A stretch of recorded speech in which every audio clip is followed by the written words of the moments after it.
జన్మించిన తర్వాత 10 ఏళ్లకే తన జ్యోతిరావు పూలేని వివాహం చేసుకొని ఆ రోజు సమాజంలో జరుగుతున్నటువంటి సాంఘిక రుగ్మతలకు వ్యతిరేకంగా కులవివక్షత, లింగ వివక్షత, అదేవిధంగా అంటరానితనం వీటన్నిటికీ ఆస్పృతులకు వ్యతిరేకంగా తన యొక్క పోరాటం సమాజంలో జరిగింది. ఏమాత్రం వెనుకడుగు వేయకుండా ఆ రోజు తను మొట్టమొదటిసారిగా పూణేలో ఒక పాఠశాలని 1848 సంవత్సరంలో పాఠశాల నిర్మించింది. ఆ పాఠశాల నిర్మించిన క్రమంలో భారతదేశంలో ఉన్నటువంటి మహిళలందరూ కూడా విద్యను అభ్యసించాలనే ఉద్దేశంతో ఆమె స్థాపించింది. ఆ క్రమంలో పాఠశాలకు వెళ్తున్నటువంటి దశల్లో పెట్టుబడిదారుల యొక్క దాడులను కూడా సహించి రాళ్లతో కొట్టినా, మట్టి వేసినా, బురద వేసినా తన బ్యాగులో ఇంకో చీరను పెట్టుకొని పోయి కూడా అదే పాఠశాలలో చీరను మార్చుకొని పాఠాలు నేర్పించినటువంటి వీరశాలి వెలిగించినటువంటి సావిత్రిబాయి పూలే. అదే కాకుండా తను జ్యోతిరావు పూలే యొక్క ఆలోచనలకు అనుగుణంగా సమాజం మార్పు కోసం పాటుపడుతూ అనేక ఉద్యమాలలో మహిళా సాధకు మండలిని కూడా ఏర్పాటు చేసింది. సత్య సేవకు ఒక సంస్థ ఆయన పూలే ఏర్పాటు చేసినటువంటి దానికి అనుగుణంగా కూడా ఆమె కూడా పాటుపడుతూ సమాజ సేవ కోసం భారతదేశంలో ముందుకు నడిచినటువంటి ఆమె ఒక కవయిత్రి. మొట్టమొదటిసారిగా ఇంకోటి ఏంటంటే తన భర్త చదువు రాయటం కానీ నేర్పడం కానీ చెప్పి టీచర్కు ట్రైనింగ్ ఇప్పించినటువంటి మహారాష్ట్ర ఇది అహ్మదాబాద్ నగర్లో ట్రైనింగ్ ఇచ్చినటువంటి శిక్షణ పూర్తి చేసుకొని మొట్టమొదటి ఉపాధ్యాయురాలుగా ఆమె భారతదేశంలో మహిళలందరికీ చదువు నేర్పాలనేటువంటి కాంక్షతోటే అక్కడ ఈ యొక్క మొదటి పాఠశాల పూణేలో పెట్టి తర్వాత 18 పాఠశాలలు ఏర్పడటానికి ఆమె కారకురాలైంది. ఎందుకంటే భారతదేశంలో వెలుగునివ్వాలంటే మహిళలే, అదే మహిళలు చదువుకోకపోతే భారతదేశానికి విముక్తి లేదని చెప్పని ఆ రోజు పెట్టుబడిదారులందరికీ, భూస్వాములందరికీ వ్యతిరేకంగా పోరాడినటువంటి మహిళ ధీరశాలి. ఆమె ప్లేగు వ్యాధితో బాధపడుతున్న వాళ్ళందరికీ కూడా సేవలు చేసుకుంటుంది. 1897 సంవత్సరంలో ఆమె ఒక చిన్నారికి సేవ చేసుకుంటూ కూడా అదే రోగాన బారిన పడి కూడా చనిపోయిన సందర్భం ఉంది.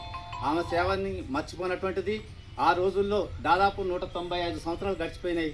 19వ అన్ని సంవత్సరాల నుంచి కూడా ఆమె జీవితం మొత్తం కూడా భర్త ఆలోచనకు అనుగుణంగా కూడా సమాజంలో పోరాటం చేసుకుంటూ మహిళలను చైతన్యపరుచుకుంటూ అనేకమైనటువంటి దానికి సంబంధించి వాళ్ళ వితంతు వివాహాలను కూడా ప్రోత్సహిస్తూ బాల్య వివాహాలకు వ్యతిరేకంగా కొట్లాడుతూ మహిళలపై జరిగేటటువంటి సమస్యలపై కొట్లాడుతూ ముందుకు వెళ్ళి ఆమె వీరత్వం పొందినటువంటి ఆమెకి ఈరోజు ఆమె జయంతి సందర్భంగా మనం అభినందన తెలియజేస్తూ నివాళులు అర్పిస్తున్నాం.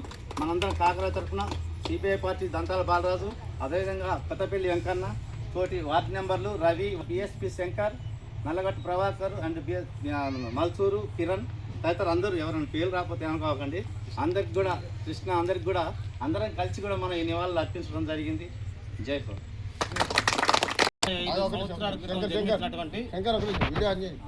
5 సంవత్సరాల క్రితం జన్మించినటువంటి సావిత్రిబాయి పూలే గారి జయంతిని ఈరోజు మనం జరుపుకుంటున్నామంటే మరి ఒకసారి ఆలోచించాలి.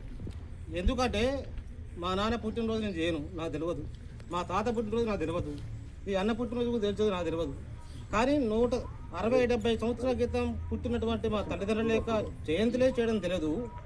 అలాంటిది ఈరోజు 195 సంవత్సరాల క్రితం జన్మించినటువంటి సావిత్రిబాయి పూలే గారి జయంతి చేస్తున్నామంటే దీని వెనకాల ఎంత చరిత్ర ఉందో, దీని వెనకాల ఎంత త్యాగం ఉందో మనందరం తెలుసుకోవాలి. ఇంకా మంచి విషయం ఏంటంటే ఈరోజు 7వ వార్డులో కొత్తపల్లి వసంత గారు తన ఇంటి ఆవరణంలో మరి సావిత్రిబాయి పూలే గారి జయంతి చేసుకోవడం కూడా గొప్ప పరిణామం. ఎందుకంటే వాళ్ళ కుటుంబం కూడా ఒక ఆదర్శమైనంత వాళ్ళ యొక్క జయంతిని, వాళ్ళ యొక్క సిద్ధాంతాన్ని ఇంప్లిమెంట్ చేసుకుంటూ వస్తున్నారు. గతంలో మరి ఐలమ్మ గారి యొక్క చరిత్ర పోరాటాలను ముందు తీసుకొచ్చారు. అంటే ఆ కుటుంబ నేపథ్యం ఎప్పుడు కూడా విప్లవాలకు ముందున్నది. అంటే దీన్ని చెప్పదలిసింది ఏంటంటే సావిత్రిబాయి పూలే గారు చదువుకోవడానికి కారణము మహాత్మా జ్యోతిరావు పూలే గారు. ఎందుకు మహాత్మా జ్యోతిరావు పూలే గారు మరి చదువుని ఎందుకు అంత విలువిచ్చిందంటే ఆ రోజు 195 సంవత్సరాల క్రితం ఉన్నటువంటి ఒక మనుధర్మశాస్త్రం, చాలామంది తెలియకపోవచ్చు అనుకుంటా, ఆ ధర్మశాస్త్రం ఉన్నటువంటి ఆ యొక్క సిద్ధాంతాలను ఈ యొక్క బౌద్ధ సమాజానికి అంటే ఎస్టీ బీసీ అగ్రవర్ణ ఉన్న వాళ్ళకు కూడా మరి ఎంతో మరి వాళ్ళని దిగదార్చే విధంగా రాసినటువంటి ఒక మనుధర్మశాస్త్రం యొక్క కట్టుబాట్లని మరి ఆనాడు ఓర్చుకోలేక ఆ యొక్క సిద్ధాంతాలు మనిషిని కుంగతీసున్నాయన్నమాట. దీన్ని ఉదాహరణగా మహాత్మా జ్యోతిరావు పూలే గారు తన బ్రాహ్మణ చైతుని పెళ్లికి పోతే ఆ కులపోలు ఏం చేశారంటే, మహాత్మా జ్యోతిరావు పూలే గారు నువ్వు బీచు కులస్తుడివి, మా కుమారుడి పెళ్లికి వచ్చి ఎల్లుగుంటే నీకు లేదని చెప్పేసి ఆ రోజు ఆ పెళ్లిలో తరివేశారు, కొట్టి పంపించారు. ఆ మహాత్మా జ్యోతిరావు పూలే గారు దూరం ఏడ్చుకుంటూ వెళ్ళిపోయాడు. నా దోస్తు పెళ్లికి పిలిస్తే వెళ్ళినా అకారణంగా కొట్టారు, కులవంటం అని చెప్పేసి, కుల వివక్త అని చెప్పేసి బాధారు అని చెప్పేసి ఏడ్చుకుంటూ బయటికి వెళ్ళాడు. అదే సందర్భంలో అంటరాని వాళ్ళు ఉన్నారు, వాళ్ళ పరిస్థితి ఇంకా ఘోరంగా ఉన్నది. ఎట్లా ఉందంటే మూతికి ముంత ముడ్డికి తాటాకుతో బతుకుతున్నటువంటి కాలం అది. ఆ రోజుల్లో వాళ్ళు ఏం చేశారు, పూలే గారిని చూసి నవ్వుతున్నారు. ఇదేంది, నేను ఇంత బాధపడుతున్నా, నాకే ఇంత ఖర్చు ఉన్నది, వీళ్ళకి ఇంకా అసలు వీళ్ళకు బతికేలేదు ఈ భూమి మీద, మూతికి ముంత ముడ్డికి తాటాకుతో జీవిస్తే వాళ్ళకు చలనం లేదని చెప్పేసి, అంటే వీళ్ళకు విద్య లేకపోవడం వల్ల తయారవుతున్నారని చెప్పేసి, వీళ్ళకి చదువు కావాలని చెప్పేసి చదువు మీద దృష్టి పెట్టారు. చదువు మీద దృష్టి పెట్టి చైతన్యం చేస్తుంటే ఆ కుటుంబం కూడా బహిష్కరించింది అనమాట. ఎందుకు బహిష్కరించిందంట, బిచ్చుకులను పెట్టినటువంటి మహాత్మా జ్యోతిరావు పూలే గారు ఆయన చదువు మీద దృష్టి పెట్టి విద్యాలయాల మీద నేర్కొల్పుతుంటే ఈ యొక్క మనధర్మ శాస్త్రం వారసులైనటువంటి, అంటే ఏమనుకోవద్దు, బ్రాహ్మణ వ్యవస్థ ఆనాడు పెత్తందాలు అనమాట. వాళ్ళు ఏం చేశారంటే, అయ్యో మీ కుమారుడు విద్య పెట్టి అందరిని చైతన్యం చేస్తుండు, ఈ చైతన్యం చేస్తే మాకు అరిష్టము అనేటప్పుడు వాళ్ళు ఏం చేశారు, మీరు కనుక నీ కొడుకు ఈ పని చేస్తే మీకు ఇచ్చేది ఇయ్యము, మీకు తిండి గురించి దొరకదు అంటే భయంతో ఆ కుమారుణ్ణి బహిష్కరించారు. కుటుంబ బహిష్కరణ గురించి చేశారు మహాత్మా జ్యోతిరావు పూలే గారు. దీన్ని కసిపెట్టుకొని ఎట్టనే సరే చదువు వస్తే తెలివి వస్తుంది, తెలివి వస్తే క్వశ్చన్ చేస్తారు, క్వశ్చన్ చేస్తే ఈ సమాజం మారుతుంది, ఎంతోమంది నాలాంటి బాధితులందరూ కూడా చైతన్యమై వాళ్ళ జీవితాన్ని వాళ్ళు చూసుకుంటారని చెప్పేసి మహాత్మా జ్యోతిరావు పూలే గారు తన భార్యకు చదువు నేర్పించి ఆ భార్య ద్వారానే మహిళలకు చదువు నేర్పించి ఈరోజు మన మహిళలందరూ చదువుకోవడానికి కూడా ఆనాడు వాళ్ళు వేసిన విత్తనమే. ఆ విత్తనం ద్వారా ఈరోజు అందరం కూడా మరి కులాలకు అతీతంగా, ఒక కులం అని కాదు, కులాలకు అతీతంగా కూడా ఇలా ప్రయోజనం పొందుతున్నాం. ఇలా వార్డు మెంబర్ అవుతున్నామన్నా కూడా వాళ్ళకు ఇచ్చినటువంటి విత్తనమే.